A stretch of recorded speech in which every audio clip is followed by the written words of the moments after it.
Surendranagar collector કચેરીના record રૂમમાં રહેલા પોટલા ખોલી મહત્વપૂર્ણ ફાઇલોની તપાસ શરૂ કરવામાં આવી છે। જમીન સહિતના વિવિધ પ્રકરણોમાં થયેલી ગેરરીતિઓને લઈ સર્ચ ઓપરેશન હાથ ધરાયું છે। સુરેન્દ્રનગરમાં ઈડીની રેડ બાદ તપાસને વધુ વેગ આપવામાં આવ્યો। પૂર્વ કલેક્ટરોના નજીકના ગણાતા કેટલાક અધિકારીઓની પૂછપરછ શરૂ થઈ। કલેક્ટર ઓફિસમાં જમીન અને કૌભાંડમાં સંડોવાયેલા હોવાની શંકા ધરાવતા વર્ગ 4ના કેટલાક કર્મચારીઓ ભૂગર્ભમાં ઉતર્યા હોવાની ચર્ચા છે।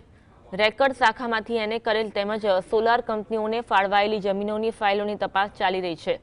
સર્વ ભવનમાં ફરજ બજાવી ચૂકેલી એક મહિલા અધિકારીની પણ પૂછપરછ કરવામાં આવી છે।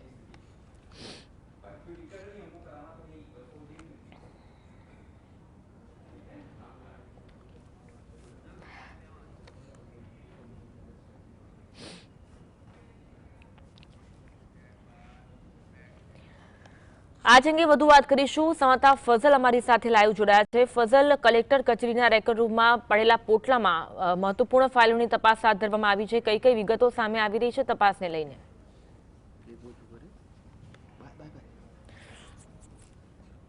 જમીન સહિતના વિવિધ પ્રકરણોમાં જે રીતે ગેરરીતિઓ થઈ તેને લઈને સર્ચ ઓપરેશન હાથ ધરવામાં આવ્યું છે। સતત આ સર્ચ ઓપરેશન ચલાવવામાં આવી રહ્યું છે। સુરેન્દ્રનગરમાં ઈડીની રેડ બાદ તપાસને વધુ વેગ આપવામાં આવ્યો। પૂર્વ કલેક્ટરોના નજીકના ગણાતા કેટલાક અધિકારીઓ છે તેમની પણ પૂછપરછ હાથ ધરવામાં આવી છે। કલેક્ટર ઓફિસમાં જમીન અને કૌભાંડમાં સંડોવાયેલા હોવાની શંકા ધરાવતા વર્ગ 4ના કેટલાક કર્મચારીઓ ભૂગર્ભમાં ઉતર્યા હોવાની ચર્ચા છે। રેકર્ડ શાખામાંથી એને કરેલ તેમજ સોલાર કંપનીઓને ફાળવાયેલી જમીનોની ફાઇલોની તપાસ ચાલી રહી છે। સર્વે ભવનમાં ફરજ બજાવી ચૂકેલી એક મહિલા અધિકારીની પણ પૂછપરછ કરવામાં આવી છે।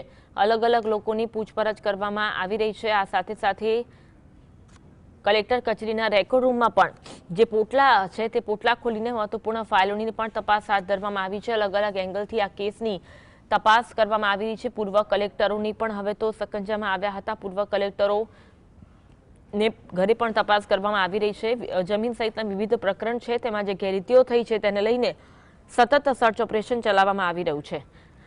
વધુ વાતચીત કરીશું। સંવાદદાતા ફઝલ અમારી સાથે જોડાયા છે। ફઝલ, અલગ અલગ એંગલથી તપાસ થઈ રહી છે, મહત્વપૂર્ણ ફાઇલોની પણ તપાસ કરવામાં આવી રહી છે। તપાસને અંતે કઈ બાબતો સામે આવી છે?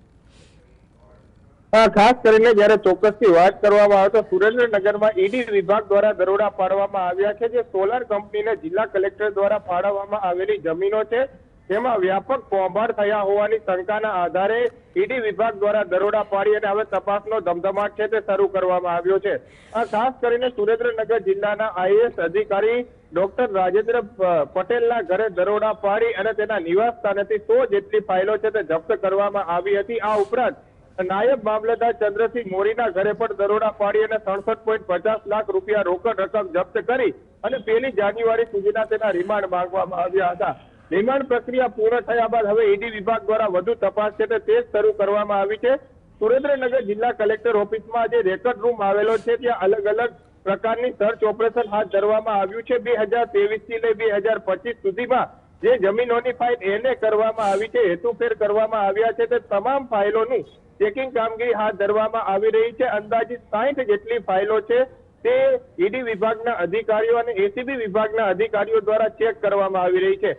આ ઉપરાંત જે જમીન શાખામાં ફરજ બજાવતા વર્ગ 4ના કર્મચારીઓ છે તેમના દ્વારા આ જે સેટલમેન્ટો કરવામાં આવતા હોવાની ગંધ પણ સેવાઈ રહી છે। ત્યારે જે જમીન શાખામાં ફરજ બજાવતા વર્ગ 4ના કર્મચારીઓ છે તે ભૂગર્ભમાં ઉતરી ગયા છે અને અન્ય રાજ્યમાં ડરના માહોલ વચ્ચે જતા રહ્યા હોવાની પણ વાત સામે આવી રહી છે।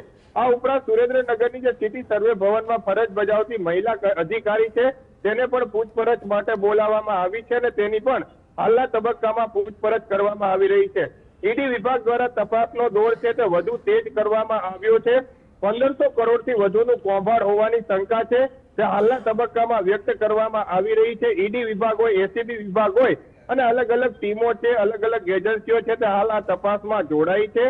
ફાઇલો ચેક કરવામાં આવી રહી છે। સોલાર કંપનીને જે મોટા પાયે જિલ્લામાં જમીનો ફાળવવામાં આવી છે તેમાં ગેરરીતિ થઈ હોય અને હેતુફેરના નામે રૂપિયા પડાવવામાં આવ્યા હોય અને કૌભાંડ આચરવામાં આવ્યા હોવાની શંકા છે તે વધુ તેજ બનતી જઈ રહી છે। ત્યારે સુરેન્દ્રનગર કલેક્ટર ઓફિસમાં આવેલા રેકર્ડ રૂમમાંથી ફાઇલો લઈ અને તે ફાઇલોના તમામ પ્રકારના પુરાવાઓ મેળવી અને એજન્સીઓ દ્વારા તપાસ હવે વધુ ગતિમાન કરવામાં આવી છે। જી જી આભાર જોડાવા માટે અને માહિતી આપવા માટે.